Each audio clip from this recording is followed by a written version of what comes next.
여러분 안녕하십니까?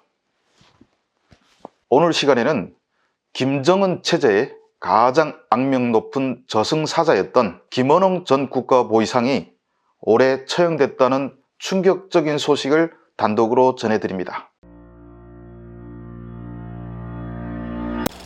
이 소식을 전해드리기에 앞서 제가 꼭 먼저 하고 싶은 말이 있습니다. 주성아TV는 가짜뉴스를 제조하지 않습니다. 만들고자 하면 매일같이 만들 수는 있겠죠. 심지어는 김정은은 죽었고 가짜가 대신하고 있다, 이런 뉴스까지 제가 보게 됐는데, 그렇지만 저희는 신중에 신중을 기하면서 북한 뉴스를 전하고 있습니다. 북한의 처형 소식을 전하면 이건 진짜네 하고 반신반의하는 분들도 많습니다. 오히려 확인에 확인을 거치다가 특종을 놓친 적도 상당히 많습니다. 그만큼 저희는 신뢰할 수 있는 소식만 여러분들에게 엄선해서 전해드리고 있습니다. 오늘 보도도 저희가 확실히 책임진다는 그런 각오를 가지고 제작했습니다.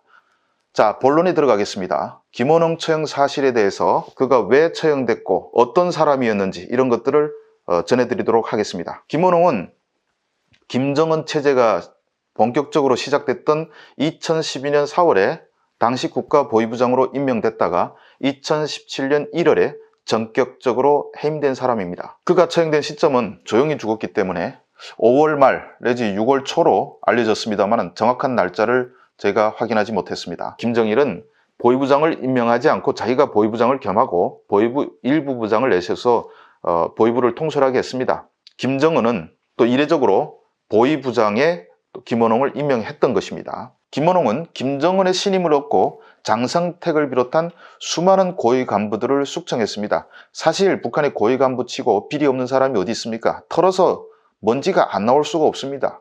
설령 아무리 깨끗한 사람이라도 거꾸로 매달고 몽둥이 세례를 가하면 없는 사실도 자기가 했다고 진술할 수밖에 없는 것이 북한 보위부의 취조실입니다. 그런데 이렇게 무소불위의 권력을 휘두르던 김원홍이가 김정은의 눈밖에 난 결정적인 사건이 있었습니다. 바로 2017년 1월에 북한의 민용항공총국 총국장이던 강기섭이 죽은 사건입니다. 강기섭은 김정은의 처가 쪽 친척이라고 합니다. 북한 들어가게 되면 제일 먼저 순안공항에 딱 들어가게 되는데, 순안공항이 김정은 시대에 와서 새롭게 으리으리하게 멋있게 지어졌죠. 이걸 다 강기섭이가 맡아서 지었습니다. 자, 강기섭은 순안공항 건설을 위해서 민용항공총국 산하에 건설 자금을 해결한다는 명목으로 고려항공총국 산하 운송회사를 조직했습니다. 북한 주황당 산하의 각 운송회사들이 여러 개 있었는데 그 중에서 가장 택시 대수가 많은 것이 바로 고려항공총국 산하 운송회사였습니다. 특혜도 제일 많이 받았다고 합니다.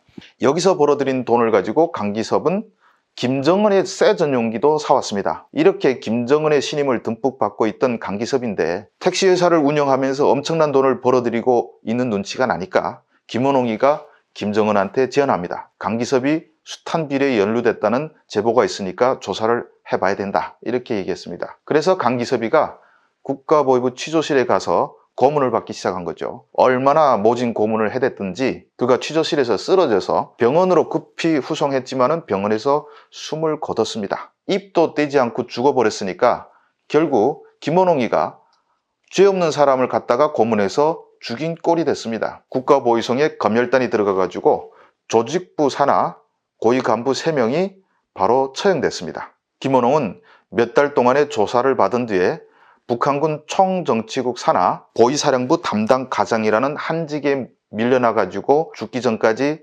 있었습니다. 외부의 시각을 의식해서 그가 뉴스에서 사라지기를 2년 동안 기다렸다가 결국 처형한 것입니다. 자, 김원홍은 숱한 사람들을 비리로 몰아 죽이면서 그 자신이 엄청난 비리를 저지르던 사람이었습니다. 대표적인 것이 김원홍의 아들, 한국에는 김철이라고 알려져 있죠. 김철 같은 경우는 해외에서 활동을 많이 했는데 해외 사람들한테는 김정남 다음으로 돈을 흥청망청 많이 쓰는 사람이라고 소문이 났습니다. 그는 김영철이 수장으로 있는 통일전선부 해외 출장소 책임자로 나가 있었습니다. 마약, 위조화폐 이런 온갖 불법을 저지르게 된 것이죠.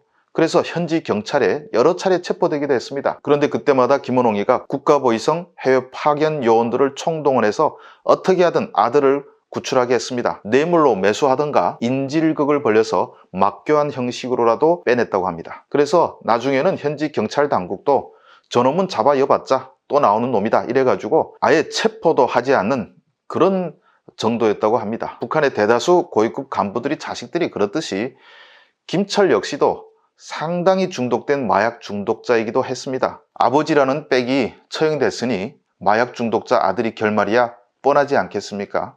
김철 역시도 죽었을 것이라고 저는 생각합니다. 저는 과거 동아일보 칼럼을 통해서 김원홍이 정말 비참한 운명을 맞을 것이라고 여러 차례 경고했습니다. 그런데 이 경고를 김원홍의 후임인 정경택 국가보위상도 전임자의 비참한 말로를 보면서 교훈을 얻기를 바랍니다. 주황당 확대회의에서 김정은이가 정경택을 보고 가장 맵작에 토론을 잘한 똑똑한 사람이다 이렇게 칭찬을 하면서 출세길에 올랐습니다. 당시 정경택의 직책은 군 총정치국 산하 조직부장이었습니다. 보위성 당 사업을 지도하는 주황당 8과 책임지도원으로 올라갔다가 김원홍이가 숙청되자 바로 보위상이 된 것입니다.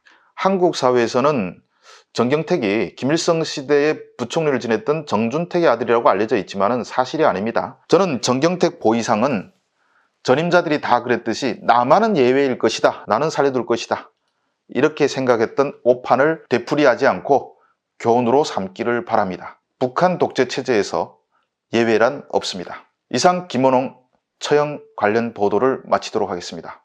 감사합니다.